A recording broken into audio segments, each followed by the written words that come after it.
আমার ফেলানির বিচারটা যেন হয়।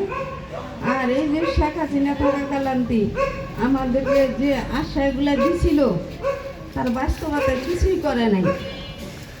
এখন আমি অসহায়, আমার সংসার আর্থিক অবস্থা নাই, আমার বাচ্চা কাচ্চা আমি খুব কষ্ট করে পড়াশোনা করাইতেছি, কিন্তু যে সরকারি আসুক ও সরকার যেন আমার বাচ্চা কাচ্চার দায়িত্ব নেয়, ওনারা যে পদে যোগ্যতা হিসেবে যা ওনারা যেন সহযোগিতা করে, ওনারা যেন আমার পাশে থাকে, এটাই আমার সরকারের কাছে দাবি। আর এই যে বিশ্ববিদ্যালয়ের ছাত্ররা আমার ছেলের মতো, আমার মেয়ের মতো, তারা সব সময় যেন আমার ফেলানির পাশে থাকো, এটাই তোমাদের কাছে আমার দাবি।